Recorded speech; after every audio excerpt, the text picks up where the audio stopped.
13 question number देखिए। 13 question number में कह रहा है बाबू कि एक सर्कल बना हुआ है, ठीक है। एक क्या बना हुआ है? सर्कल। और यहाँ से एक ट्रायंगल है और इसका माप दिया गया है, और यहाँ से एक दूसरा ट्रायंगल है, ठीक। इसका ये सेंटर है, वो क्या है? इसका सेंटर है। और उसके बाद ये पॉइंट ए दिया गया है साइड, ये बी है, ये सी है, और ये वाला 15 डिग्री दिया गया है। तो आपने एक थ्योरम पढ़ा होगा कि केंद्र पर का कोण परिधि पर के कोण का क्या होता है। अगर इसको 1 मानते हो तो कोण 1 बराबर कोण 1 का जो मान होगा वो क्या होगा बाबू? केंद्र पर का कोण परिधि पर के कोण का क्या होता है? दुगना होता है। तो कोण ए बराबर 2 इंटू कोण सी, तो 2 इंटू 15 बराबर कितना हो गया? 30 डिग्री। आपसे पूछा क्या है? कोण ओ ए बी, कोण पूछ रहा है ओ ए बी, मतलब कि इस वाले कोण का मान आपसे पूछ रहा है, कोण बी का मान आपसे पूछ रहा है। मतलब कि कोण ओ बी ए बराबर वाट। अगर इसको हम मान लेते हैं बाबू, सोचो कि ट्रायंगल किस में, देख लो ध्यान से। अगर इन ट्रायंगल ओ बी ए में ओ बी क्या है? ओ बी बराबर है किसके? ओ बी बराबर ओ ए बराबर क्या है? रेडियस है, क्योंकि वृत्त की सभी क्या है? त्रिज्याएं हैं। तो सोचो ये वाली साइड और ये वाली साइड आपस में क्यों लगे? इनके सामने का कोण भी क्या होगा? बराबर होगा। अगर कोण ये x है तो ये भी कोण क्या होगा? x हो जाएगा। तो हम लिख सकते हैं ना बाबू कि कोण x प्लस कोण x अब प्लस कोण 1 का मान कितना आया है? 30 बराबर 180 डिग्री। अब बताओ कि 2 कोण x बराबर 30 घटा दो 1 50 हो गया, 2 से डिवाइड कर दो 75 आ गया, मतलब x बराबर 75 डिग्री। जब ये 75 तो ये भी 75 का ही होगा, इसका मतलब इसका मान कितना आ गया? 75 डिग्री। ऑप्शन नंबर चेक करो कौन सा है बाबू? ऑप्शन नंबर चेक करो तो ऑप्शन तीसरा आपका सही आंसर है। ऑप्शन नंबर 3 आपका क्या होगा? सही आंसर होगा। नोट 25 7 x 8, ठीक है। 11 से विभाज्य, ये नंबर क्या है? 11 से डिविजिबल है, डिविजिबल है। आप बताइए जो नंबर 11 से डिविजिबल है तो x के जगह पे क्या लिखें कि ये नंबर 11 से डिविजिबल हो जाए? तो आप बताइए, ऐसे सवाल जब भी दे तो हमको पेयर बनाना है। देखिए 2 2 4 1 5 बन रहा है ना, तो हमको पेयर बनाने के लिए एक जीरो क्या करना पड़ेगा? अपने से ऐड करना पड़ेगा। तो अब हम क्या करेंगे? 2 2 का पेयर बनाएंगे। क्या करेंगे? 2 2 का पेयर बनाएंगे और फर्स्ट में से सेकंड को घटाएंगे। 0 में से -2 घटाए तो कितना बचेगा? -2। 5 में से 7 को घटाएं तो -2। x में से 8 को घटाएंगे बाबू तो x - 8 बचेगा। इसको सब्ट्रैक्ट करने के बाद सभी को ऐड कर देना है। सब्ट्रैक्ट करने के बाद सभी को क्या कर देना है? ऐड कर देना। तो देखिए -2 -2 -4, इसका मतलब x - 8 -4, ये कितना हो जाएगा बाबू? तो सम कितना आ गया? डिफरेंस सम, यहाँ पे लीजिए डिफरेंस सम बराबर x - 8 -4 बराबर x - 12 आ गया। आप सोचिए कि x के जगह पे ऐसा क्या रखें कि ये नंबर हमारा 11 से डिविजिबल हो जाए। तो आप चेक करिए कि हम x के जगह पर अगर 1 रखते हैं तो ये नंबर किससे डिविजिबल हो जाएगा? 11 से डिविजिबल हो जाएगा। अगर 2 रखेंगे तो 11 से डिविजिबल नहीं होगा, 3 रखेंगे तो भी नहीं होगा, 4 रखेंगे तो भी नहीं होगा, फाइनली 9 तक रखेंगे तो भी नहीं होगा। तो एक ही एक ऐसा मान है जिस नंबर पे रखने पे क्या हो जा रहा है? 11 से डिविजिबल हो जा रहा है। अर्थात आप देख लीजिए कि x का मान क्या होगा? तो x का मान 1 आएगा। ऑप्शन में चेक कीजिए, 11वां का ऑप्शन में चेक कीजिए। ऑप्शन नंबर 4 आपका सही आंसर है। ऑप्शन नंबर 4 आपका क्या हो जाएगा? सही आंसर है। देखिए 11 के डिविजिबल के लिए हम क्या करेंगे? जो नंबर दिया रहेगा अगर उसका पेयर बन जाएगा तो ठीक है, नहीं तो हम क्या करेंगे?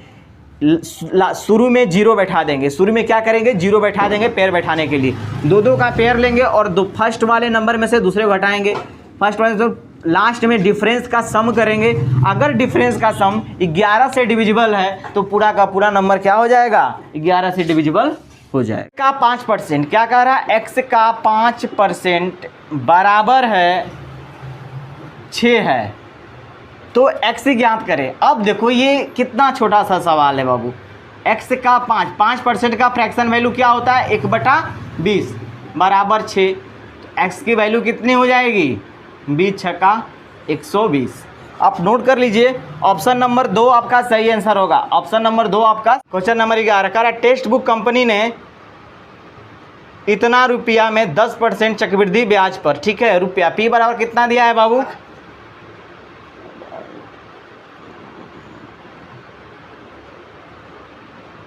10,000 20,000 दिया गया। कितना दिया टेक्स्ट बुक कंपनी ने? 20,000 रुपया।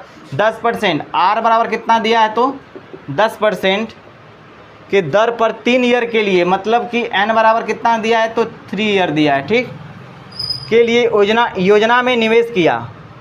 3 वर्ष बाद इस योजना से कितना ब्याज मिलेगा? आपसे पूछ रहा है कि इस 3 वर्ष बाद इस योजना से कितना ब्याज मिलेगा।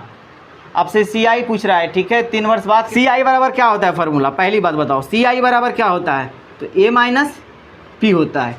CI बराबर क्या होता है बाबू? तो A माइनस P होता है। आप बताओ A बराबर आपने क्या लिखते हैं? A बराबर तो मैं यही लिखता हूँ ना, P into 1 plus R/100 to the power n minus क्या हो जाएगा? तो P होगा। यही लिखते हैं हम लोग।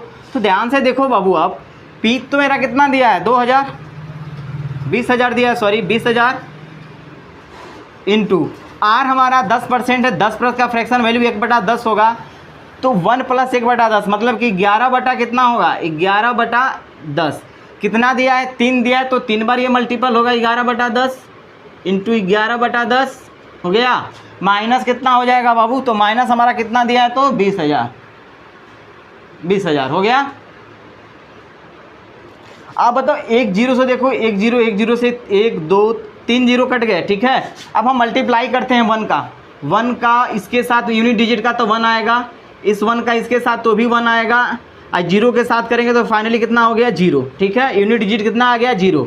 अब दूसरा डिजिट का करते हैं तो 10 डिजिट का, दहाई अंक का, तो 1 में 1 का तो 1, फिर 1 में 1 का तो 1, और 2 में करेंगे तो कितना आ जाएगा? मतलब इसका यूनिट डिजिट 0 होगा और दहाई अंक कितना होगा? 2 होगा। तो आप बताओ, इसका अगर हम 2 अंक लेते हैं तो 0 इंटू 0 घटाने पर फाइनली हमारा 20 आना चाहिए।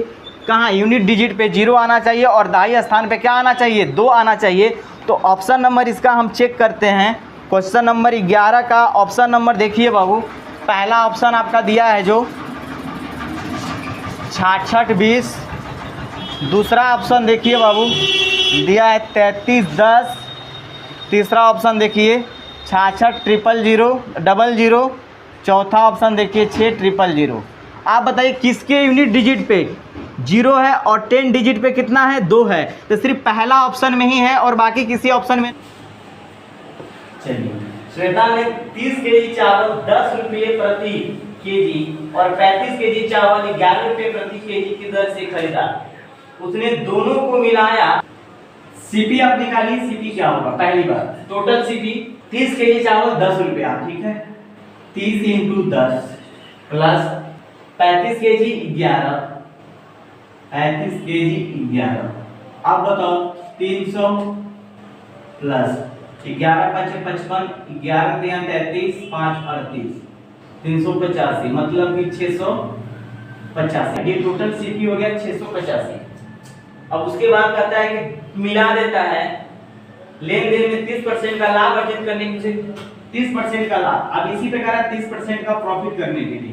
तो आप बताओ बाबू, 30% का प्रॉफिट करने का मतलब क्या हुआ? प्रॉफिट परसेंटेज बराबर 30 दिया है, तो 30% का मतलब कितना फ्रैक्शन में होता है? तो आप भी जानते हो 30% का 3 बटा कितना होगा? 10 होगा। 30% का मतलब क्या होता है? 3/10। तो आप बताओ कि जब ये हम इसका MF लिखेंगे, MF पॉजिटिव मतलब कि प्रॉफिट वाला, तो क्या होगा? 10 3 13/10 होगा, ठीक है। तो ये जो 10 है बाबू, ये 10 किसको रिप्रेजेंट कर रहा है? ये वाली जो 10, ये देखिए हमारा SP को रिप्रेजेंट करेगा और ये हमारा CP को रिप्रेजेंट करेगा। क्या करेगा? ये हमारा CP था, ये हमारा SP था।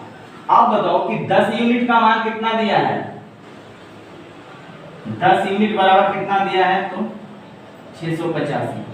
1 यूनिट का मान कितना होगा? आप भी जानते हो कि 68.5 हो जाएगा। कितना हो जाएगा? 68.5 हो जाएगा 1 यूनिट का। तो आप बताओ, आपको निकालना कितना है? 13 यूनिट का निकालना है ना बाबू। 13 यूनिट में CP है, SP है हमारा। तो 13 यूनिट बराबर कितना होगा 668.5 इंटू 13। आप इसका मल्टीप्लाई करो, 13 पचे 65 के 5, ठीक, 13 आठे 104 और 6 जोड़ दो आप, 6 4 10, 110, ये 0 हो जाएगा और 13 छठा 78,